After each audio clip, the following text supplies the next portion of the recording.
Ansonia police say they were able to identify some of the people involved in the takeover. Now they say they're trying to gather as much information as possible to piece together exactly what happened. Now the people I spoke with tell me it's frustrating to see this happening in their community. This video provided by Ansonia police shows the chaos and violent behavior from a street takeover where nearly 100 people gathered Saturday morning. Peter Romanovsky has lived in the area his whole life. He says the incident was terrifying to watch right outside his home. In the middle of the night, the whole family's sleeping. We get up out of a sound sleep thinking that there's gunshots going off, right? I'm getting all worked up about it right now. You can only imagine what that must have felt like. Lieutenant Patrick Lynch says Ansonia police were sent to Wakely and Franklin streets at around 12:30 a.m. after several 911 calls for the street takeover. He says the officer on scene ended up surrounded by dozens of people who began throwing objects to the police cruiser.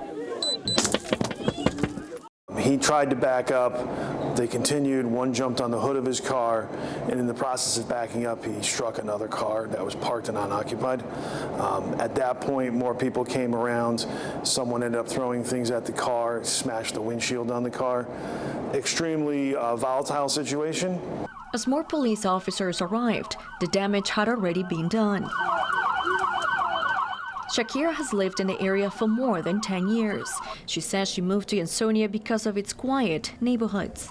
But this was anything but quiet. Ansonia, out of all places, I wouldn't have thought that it would have got that serious to destroy a police vehicle. Lieutenant Lynch says it's hard to watch the dash camera video without thinking of people's safety. You don't want to see anyone get hurt, and it's not just our officer.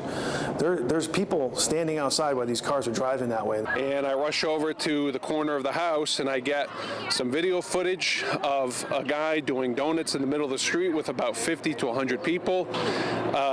The fireworks are going off and things like that. It's ridiculous. Lieutenant Lynch believes these groups are most likely coming from other cities and towns and says these kind of takeovers could be extremely dangerous to the public safety. If there's a good part of it, it was the middle of the night, so no one was really out. But it's a highly populated, densely driven area that if it happens any other time, could have some serious consequences. Yeah, again, police say they've been able to identify some of the people involved in the takeover. Now they're asking anyone with information to contact police.